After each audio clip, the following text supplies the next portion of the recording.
18 दोषों में पहले दोष का नाम है क्षुधा। क्षुधा यानी भूख। जब भी कोई बात होती है तो लोग क्या कहते हैं? पापी पेट का सवाल है। क्या कहते हैं? पापी पेट का सवाल है। पेट क्या है? खुद पे संयम रखो मत और पेट को पापी बताओ। खुद पे कंट्रोल होता नहीं और पेट को पापी बताओ, ये तो बात गलत है। सारी गलती दूसरे के माथे पे थोप देते हैं और मैं तो भगवान बहुत सीधा हूँ, मैंने तो कुछ किया ही नहीं है।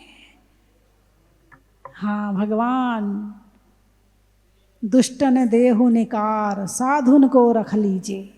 भगवान कर्म बड़े दुष्ट हैं, मैं तो साधु पुरुष हूँ भगवान, मैंने तो कुछ किया ही नहीं है। बोले ऐसा होता है कि नहीं होता?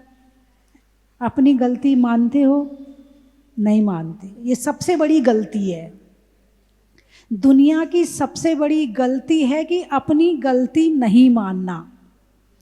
और जब तक अपनी गलती नहीं मानोगे तो गलती छूटेगी नहीं, और जब तक गलती नहीं छूटेगी तो सुधरोगे नहीं, और सुधरोगे नहीं तो मोक्ष मार्ग नहीं मिलेगा, और मोक्ष मार्ग नहीं मिलेगा तो भगवान नहीं बन पाओगे। तो सबसे पहले दोष का नाम है क्षुधा। भूख लगती है? अरे बोलिए ना। लगती है। क्यों लगती है? भूख क्यों लगती है? कोई बता सकता है कि भूख क्यों लगती है? आहार संज्ञा है। और कोई?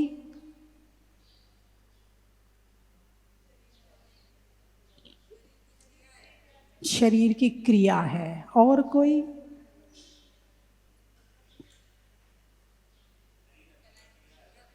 शरीर अन्न का कीड़ा है। और कोई? रसना इंद्री तो पेट से बहुत दूर है, बात पेट की चल रही है।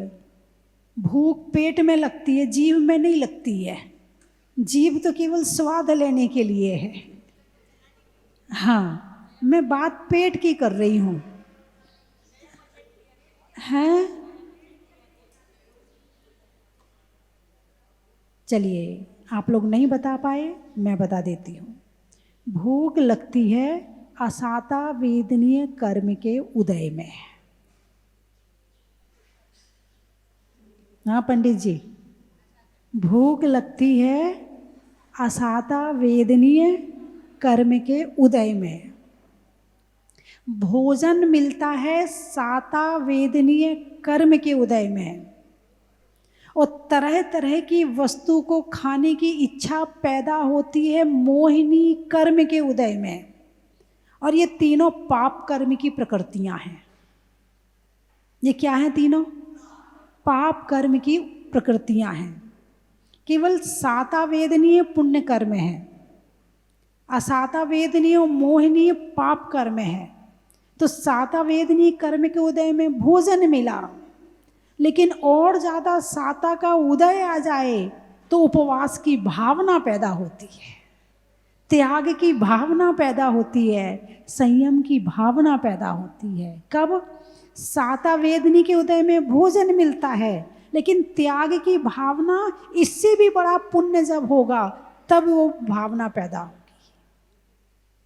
मोहिनी कर्म का क्षयोपशम होगा तब वो भावना पैदा होगी।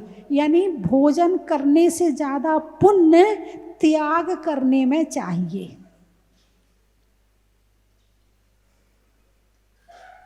दशलाक्षणी पर्व कल से प्रारंभ होने वाला है। सबसे ज़्यादा कंट्रोल किस में होता है दशलाक्षणी पर्व में? भोजन पर। किस पर कंट्रोल होता है? भोजन पर। बाज़ार का नहीं खाना, आलू नहीं खाना, प्याज नहीं खाना, हरी सब्जी नहीं खाना, फ्रूट नहीं खाना, ये नहीं खाना, वो नहीं खाना। ऐसा लगता है खाना त्याग करने के लिए 10 लक्षण आता है। ऐसा क्यों? कारण क्या है?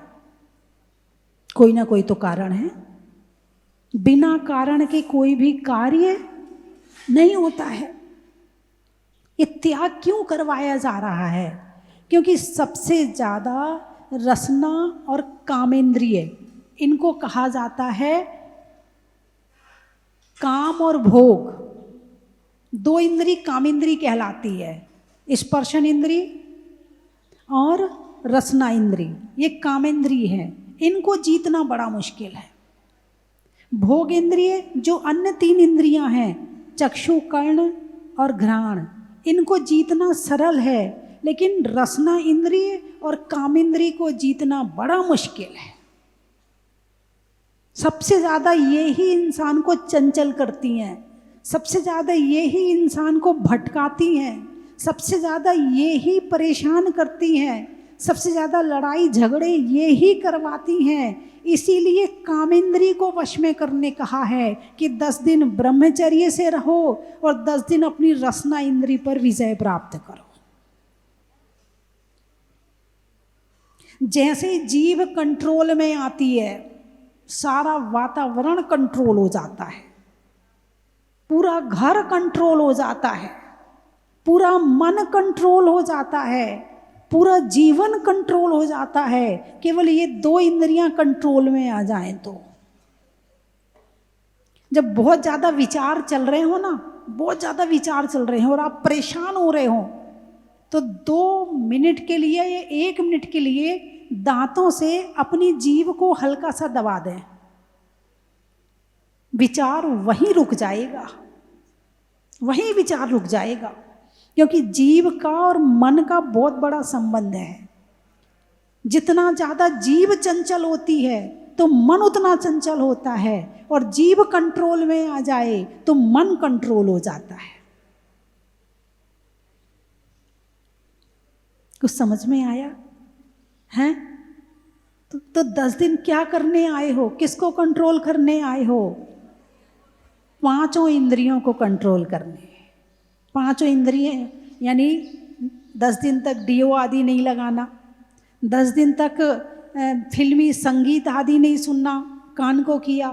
10 दिन तक सीरियल आदि नहीं देखना, मूवी आदि नहीं देखना, मोबाइल फालतू नहीं देखना, आँखों को कंट्रोल किया। चलो ये तो कंट्रोल हो जाएगा, लेकिन रसना इंद्री को कंट्रोल कर लो, ये बहुत बड़ी बात है।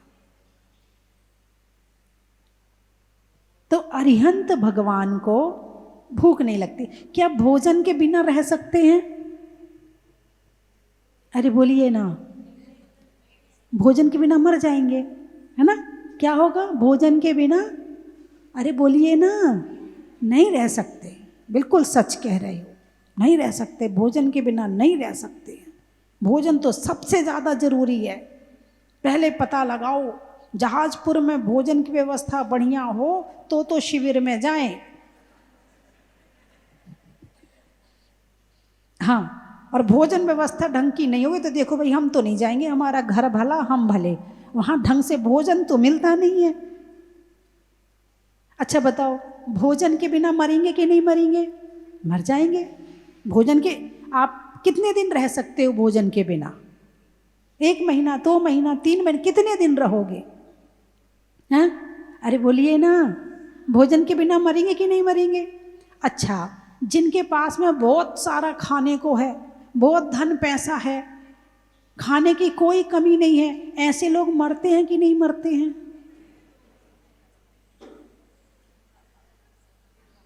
कुछ लोग हैं जो नहीं खाने से मरते हैं, और कुछ लोग हैं जो खाने से, ज़्यादा खाने से मरते हैं।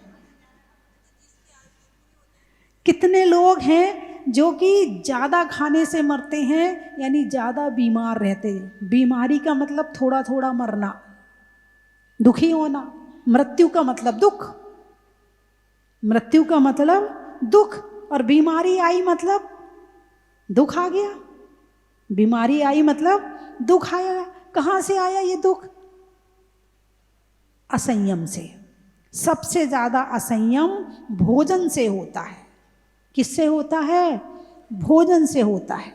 यदि भोजन को कंट्रोल कर लिया जाए तो तुम्हारा जीवन कंट्रोल में आ जाएगा, तुम्हारी टेंशन कंट्रोल में आ जाएगी, तुम्हारा डिप्रेशन कंट्रोल में आ जाएगा, तुम्हारा धर्म शुरू हो जाएगा और तुम्हारा जीवन सुखमय हो जाएगा केवल भोजन को कंट्रोल करने से। क्योंकि जो दिमाग 24 घंटे भोजन भोजन, सुबह ये खाना, दोपहर में ये खाना, शाम को ये खाना, कल की ये तैयारी करना, दोपहर में ये खाना, उसको ये करना, उसको ये देना, उसको ये बनाना, उसको ये करना, सारे दिन खाने खाने में लगे रहते, तो भोजन कंट्रोल में आया तो दिमाग वहाँ से हटा। अब मिला अपने लिए टाइम। किसके लिए? अब मिला अपने लिए टाइम। जब अपने लिए मिला टाइम तो स्वाध्याय का मन करेगा, ध्यान का मन करेगा, ज्ञान का मन करेगा। वरना सुबह की भोजन किया, पड़ोसन के यहाँ गए, ये आज तूने क्या बनाया? आज मैंने ये बनाया। अरे आज वो तो बिगड़ गया, अरे आज वो तो बहुत बढ़िया बना। पहले बनाने का विचार, तो विचारों में भोजन, फिर बनाया तो बनाने का समय, विचार में भोजन और बनाने में भोजन, फिर खाने में भोजन, विचारों में भोजन, फिर भोजन की रसोई से निकले तो पड़ोसन के साथ भोजन, फिर वापिस आए तो शाम की तैयारी में भोजन। भोजन से बाहर निकलते हो, पेट के स्तर पे जी रहे हो। कौन सा स्तर है जीने का? ये पेट का स्तर। पेट यहाँ है, इसके स्तर पे जियो। किसके स्तर पे जियो? दिमाग के स्तर पे जियो, पेट के स्तर पे। और पेट के नीचे नीचे जीने वाला नीचे जाता है और ऊपर से जीने वाला ऊपर जाता है।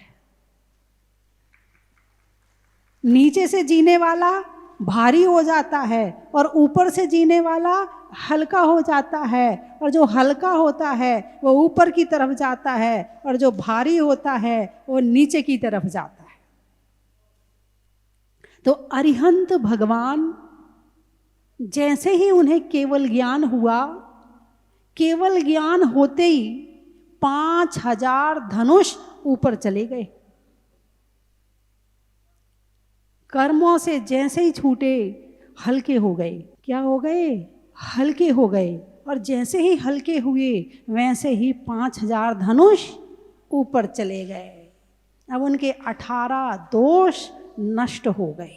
कितने दोष? 18 दोष। जब तक केवल ज्ञान नहीं हुआ था तब तक आहारचर्या के लिए जाते थे, लेकिन जाते भी कैसे थे? वर्धमान चरित्र के समान। वर्धमान चरित्र वाले होते हैं तीर्थंकर। जैसे उन्होंने दीक्षा ली, दीक्षा लेने के बाद वो ध्यान में लीन हो गए, तो वो आहार में मान लो 3 दिन का ध्यान लगाया और 3 दिन के बाद आहार को उठे, ठीक है? तो अगले बार जब आहार को उठेंगे तो वो 4 दिन के बाद उठेंगे। उसके अगले बार जब उठेंगे तो 5 दिन के बाद उठेंगे। उसके अगले बार जब उठेंगे तो 6 दिन के बाद उठेंगे। 6 से 10 तो हो सकते हैं, 6 से 5 नहीं हो सकते हैं। इसको कहते हैं वर्धमान चारित्र। इसे क्या कहते हैं? वर्धमान चारित्र। तो क्या हम भोजन के बिना रह सकते हैं? अरे बोलिए ना। ए भगवान, इतना सुना दिया, उसके बाद भी वहीं के वहीं खड़े हो, वहीं के वहीं खड़े हो। ये भोजन करना हमारी आत्मा का स्वभाव नहीं है। जब तक कर्मों के साथ में है तब तक खाना पड़ रहा है। जिस दिन कर्म छूट जाएंगे तो भोजन की जरूरत नहीं पड़ेगी। और जितना ज़्यादा खाओगे उतना दुर्गति में जाओगे, और जितना त्याग संयम के साथ में जियोगे उतनी अच्छी पर्याय आगे मिलेगी, उतना अच्छा शरीर मिलेगा और उतनी अच्छी बुद्धि मिलेगी और आगे बढ़ने की भावना मिलेगी। और जितना दिमाग खाने में लगा रहेगा उतना तुम, मैंने कल बताया तो था, कल कौन कौन था? अंतिम समय में जिसका ध्यान करते हुए जाओगे उसी में कीड़ा बनोगे। कल बताया था, पानी का ध्यान कर रहा था तो मेंढक बना था, खरबूजे का ध्यान कर रहा था तो खरबूजे में कीड़ा बन गया था। ऐसी जब बुढ़ापा आता है और खाट पे पड़े हैं, पाचन शक्ति तो चली गई, जरा हलवा बना दे, पेट में पचाने की क्षमता है नहीं है और खाने की लालसा कम नहीं हो रही है। जिह्वा इंद्री को कितना स्वाद दिया अभी तक, कितने पकवान खिलाए, क्या क्या नहीं खिलाया इसको, और आज भी ये तैयार खड़ी है। शरीर तैयार नहीं है मगर इंद्री तैयार है कि मुझे ये खाना है, मुझे ये बना दे, मुझे ये बना दे, मुझे ये कर दे। क्यों? क्योंकि शुरू से संयम का पालन नहीं किया, इसको शुरू से वश में नहीं किया। यदि वश में कर लिया होता तो ये बुढ़ापे में तुम्हारा साथ देती। सारी जिंदगी इस जीव की गुलामी करी है। किसकी गुलामी करी है? अरे बोलिए ना, जीव की गुलामी कर रहे हो। कौन कर रहा है? आत्मा कर रही है। जीव कहता है आज मीठा खाने का मन कर रहा है, जीव कहती है आज ये मन कर रहा है, जीव कहती है आज वो मन कर रहा है। बस जो देते जाओ और वो और मांगती जाती, तुम और देते जाते, वो और मांगती जाती, मरते मरते भी खाने में डुबो के रखती है तुम्हें। और जो अरिहंत भगवान का वास्तव में भक्त होता है और उनके जैसे बनना चाहता है, वो त्याग के मार्ग पर चलता है, वो संयम के मार्ग पर चलता है। वो कहता इस जिह्वा इंद्री को इतना खिला दिया, ये अभी तक तो शांत हुई नहीं, इससे अच्छा है कि मन को शांत किया जाए।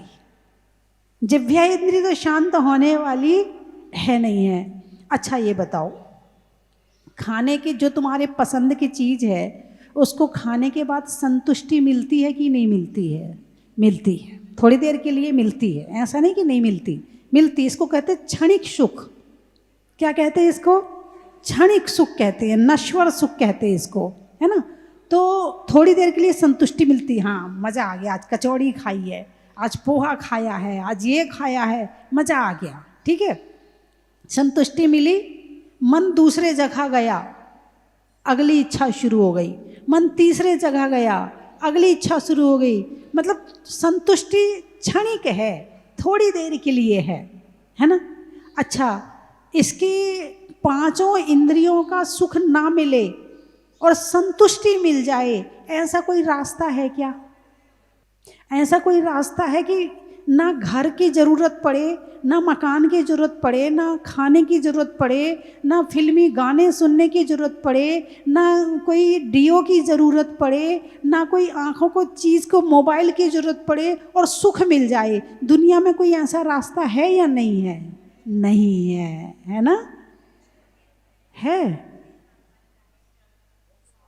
अच्छा मुझे ये बताओ, प्रवचन सुनने के बाद में संतुष्टि मिलती है कि नहीं मिलती है?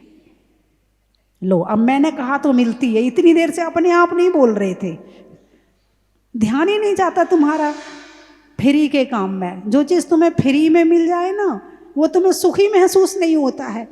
इतने प्रवचन सुनते सुख मिलता है नहीं मिलता है? संतुष्टि मिलती नहीं मिलती है? फ्री में मिल जाता ना, इसीलिए तुम्हें महसूस नहीं होता है। जरा 10,000 की साड़ी पहनो तो संतुष्टि जरा ज़्यादा सी मिलेगी, 10,000 खर्च हुए हैं ना। हाँ, जरा इडली डोसा बना के खाओ तो मेहनत लगी है तो संतुष्टि पता चलेगी। अब ये प्रवचन तो फ्री में, टीवी खोलो और प्रवचन मिल गए तो सुख महसूस नहीं होता है। मैं एक बार नहीं कई बार जेल गई हूँ। क्या हुआ? आप हंस क्यों रहे हो? हाँ, मैं जेल में गई हूँ प्रवचन करने। करेरा की जेल में भी गई थी। भाई साहब खड़े हैं, बैठे हैं पंडित जी। मुरैना गई थी, करेरा गई थी, शिवपुरी गई थी, अम्बाला गई थी, जयपुर गई थी, सोनीपत गई थी, बहुत सारी जेल में होके आई हूँ। तो जब मैं सोनीपत की जेल में गई और प्रवचन हो गए, तो प्रवचन के बाद में जेलर ने कहा कि आप लोग कुछ कहना चाहते हो, कुछ पूछना चाहते हो कैदियों से, तो आप पूछ सकते हो। तो एक कैदी बोले हमें तो ऐसे प्रवचन रोज चाहिए। क्या बोला? हमें तो ऐसे प्रवचन रोज चाहिए। दूसरा कैदी बोला खड़े होकर कि यदि ऐसे प्रवचन मैंने पहले सुन लिए होते तो आज मैं जेल में नहीं होता। एक कैदी खड़े होकर बोला कि जेल में मंदिर नहीं है, आप हमारे जेलर साहब से कह दो कि यहाँ पे मंदिर बनवा दें ताकि हम यहाँ बैठकर प्रभु की आराधना कर सकें। जब अंबाला की सेंट्रल जेल में गए तो वहाँ पर प्रवचन हो गए। फिर हम जिस मंदिर में थे अंबाला के शहर के मंदिर में वापस चले गए वहाँ। तो वहाँ से उस समय इतने मोबाइल आदि तो नहीं होते थे, उस समय चिट्ठियाँ चलती थी। तो वहाँ से कैदियों की चिट्ठियाँ आई कि आपका साहित्य भेजिए, आपको सुना बहुत अच्छा लग रहा है, आपका साहित्य भेजिए, हम यहाँ जेल में बैठकर पढ़ेंगे और अपने जीवन में सुधार लाएंगे। चिट्ठियाँ आई कैदियों की। जितना सुख खाने में नहीं है, जितना सुख देखने में नहीं है, जितना सुख और शरीर की सुखों में नहीं है, तुम्हारे अच्छे कपड़ों में नहीं है, ज्वेलरी में नहीं है, उन सब से कहीं ज़्यादा सुख ज्ञान में है। किस में है? ज्ञान में है। जो संतुष्टि ज्ञान से मिलती है वो संतुष्टि इन सब चीज़ों से नहीं मिलती है। यदि इन चीज़ों से संतुष्टि मिल रही होती तो हमारे भगवान के पास में कमी नहीं थी इन सब चीज़ों की। राजमहल में रहते थे, देवता आके सेवा करते थे, स्वर्ग से भोजन आता था, स्वर्ग से कपड़े आते थे, फिर भी सब छोड़ दिया। क्यों? क्योंकि जो सच्चा सुख है वो खुद के पास में है, इन चीज़ों में नहीं है। और बन गए अरिहंत। अब जरूरत ही नहीं, समोषण तुम्हारे लिए है, उनका तो ध्यान अपनी आत्मा की तरफ है। तब ही शुक्ल ध्यानाग्नि कर चौघात विधि कानन दहियो, सब लखियो केवल ज्ञान कर भविलोक को शिव मग कहियो। पहले उन्होंने अपने जीवन में उस चीज को प्राप्त किया। दीक्षा लेने के बाद प्रवचन नहीं दिए क्या? दीक्षा लेने के बाद उपदेश देने नहीं बैठ गए, प्रवचन सुनाने नहीं बैठ गए, नहीं।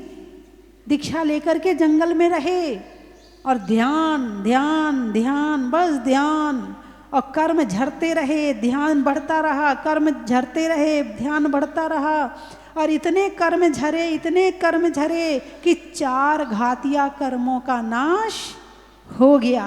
और 4 घातिया कर्मों का नाश होते ही केवल ज्ञान प्रकट हो गया। और जैसे ही केवल ज्ञान प्रकट हुआ वैसे ही उनकी दिव्य ध्वनि खिरने लगी। अभी वर्तमान में आप कहोगे माता जी आप तो प्रवचन कर रही हो।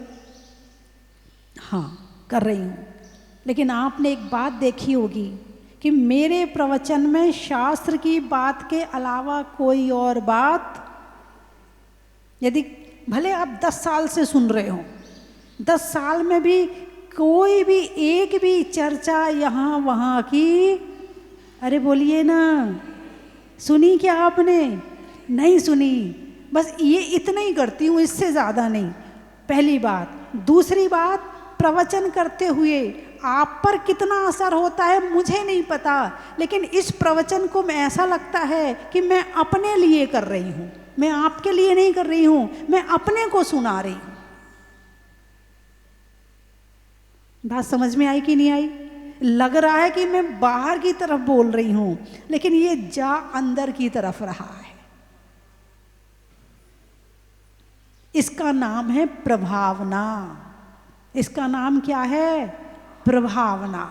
जिससे मन की शांति हो, तुम्हारे भी, सुनने वाले की भी, सुनाने वाले की भी, उसका नाम है प्रभावना। विशुद्धि बढ़े, कषाएं दूर हों, पाप से दूर हो, उसका नाम है प्रवचन, उसका नाम है स्वाध्याय, क्योंकि उपदेश भी स्वाध्याय के अंतर्गत ही आता है। और प्रच्छना नाम का स्वाध्याय भी होता है, वाचना, प्रच्छना, आमनाय, अनुप्रेक्षा और उपदेश, है ना। ये 5 प्रकार का स्वाध्याय होता है। लेकिन विशुद्धि बढ़े सुनने वाले की और बोलने वाले की। जब तक विशुद्धि ना बढ़े तो वो प्रभावना अंग में नहीं आएगा।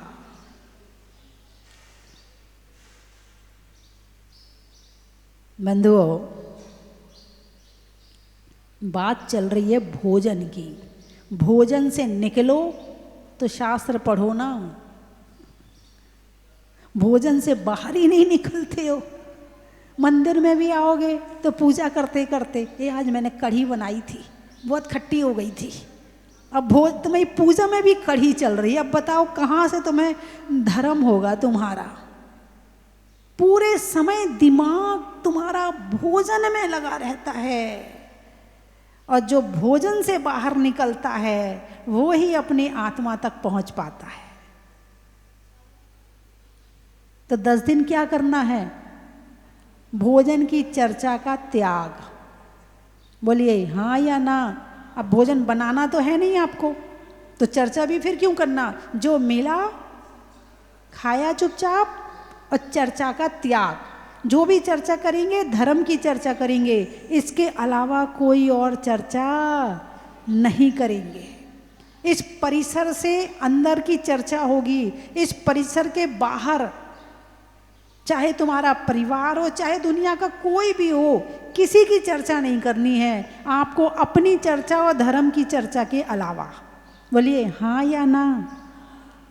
कौन कौन ऐसा कर सकता है? हाथ उठाओ। केवल 10 दिन के लिए, केवल 10 दिन के लिए। अपने घर पर भी बहुत जरूरी हो तो फोन करना। क्या कहा? जरूरी हो तो फोन करना, नहीं तो पोते की याद आ रही, इसकी याद आ रही, चल थोड़ी बात कर लूँ उससे, चल थोड़ी उससे बात कर लूँ। नहीं, जरूरी हो तो बात करना, नहीं हो तो 10 दिन के लिए मोबाइल का भी त्याग। अरे बोलिए ना, ऐसा कर सकते हो क्या? कौन कौन कर सकता है? हाथ उठाकर बता दो। जो टीवी में देख रहे हैं वो भी हाथ उठाकर बता दो।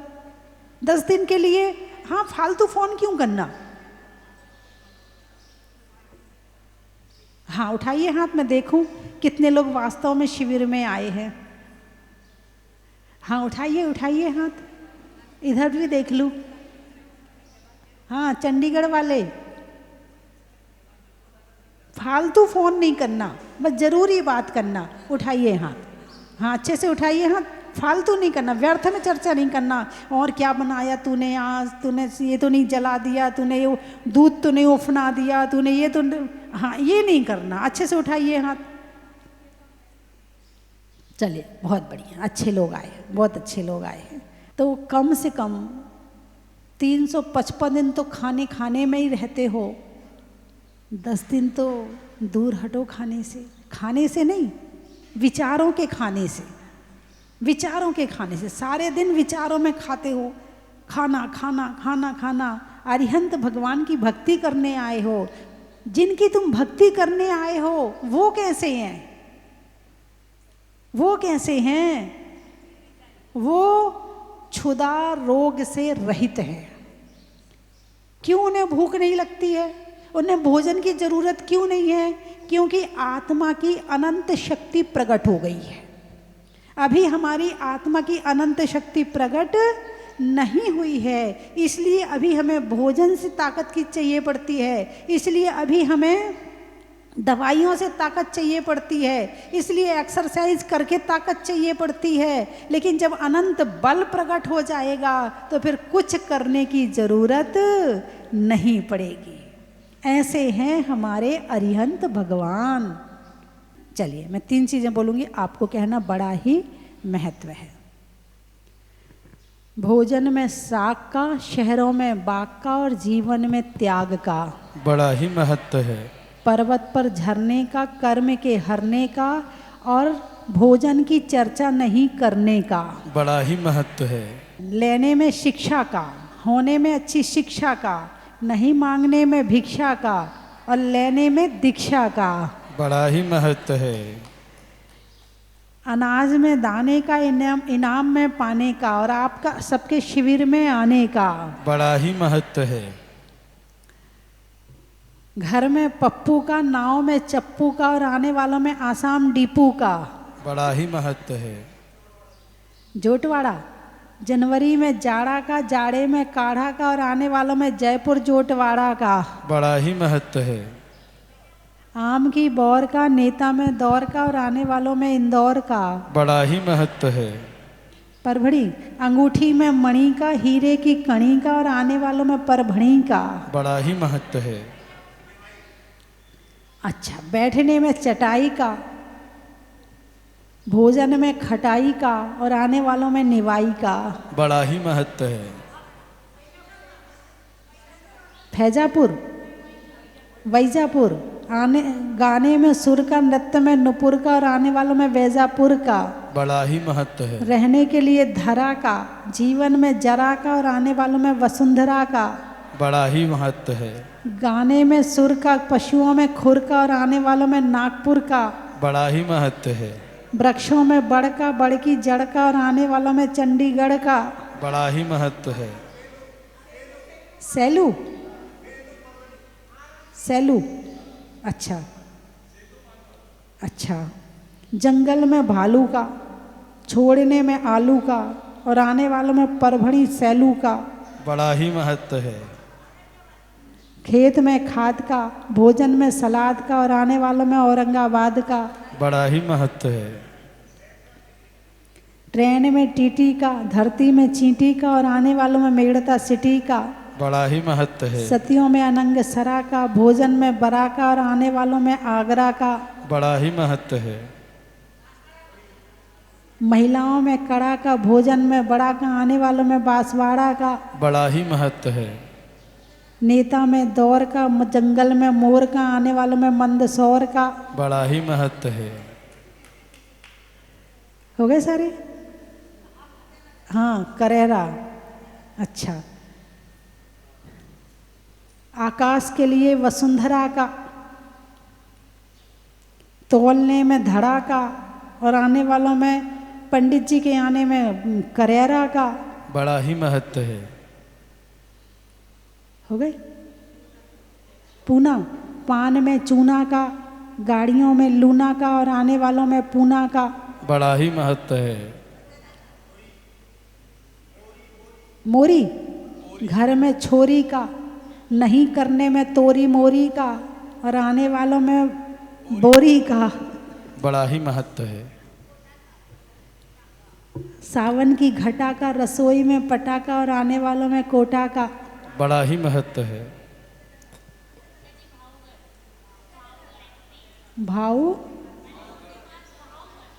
भाऊगढ़, अच्छा। नहीं करने में गड़बड़ का, बुढ़ापे में बड़बड़ का और आने वालों में भाऊगढ़ का। बोलिए 24 भगवान की जय।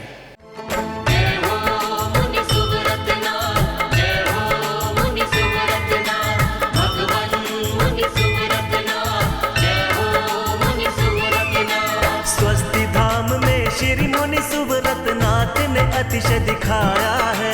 स्वस्ति धाम में श्री मुनि सुव्रतनाथ ने अतिशय दिखाया है। राजस्थान के जहाजपुर में अनुपम जहाज आया है। जय हो मुनि सुव्रतनाथ, जय हो मुनि सुव्रतनाथ, भगवान मुनि सुव्रतनाथ, जय हो मुनि सुव्रतनाथ। स्वस्ति भूषण माता जी ने ही सब मार्ग बताया है। कंचन की थाल को सजाओ रे आज, रत्नों की थाल को भर लाओ रे आज। आओ आओ करे रे गुणगान, आरती भगवन की, आओ आओ करें गुणगान आरती भगवन की। आओ आओ करे रे गुणगान आरती भगवन की।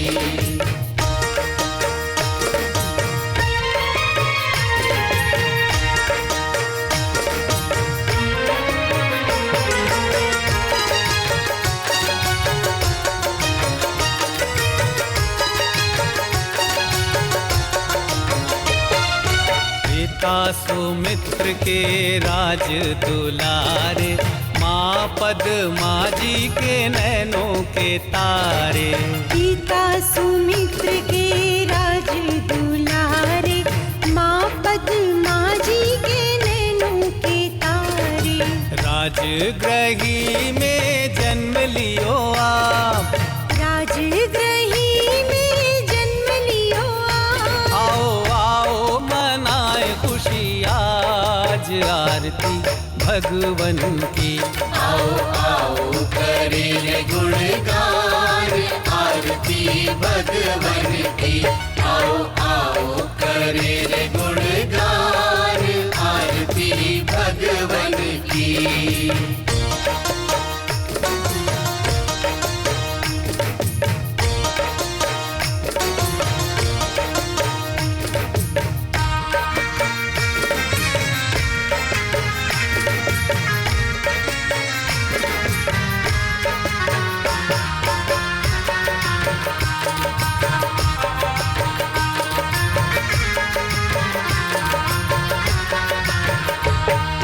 घी कपूर बाती से ज्योति को जला के, प्रभुवर के चरणों में शीश को नवा के। घी कपूर बाती से ज्योति को जला के, प्रभुवर के चरणों में शीश को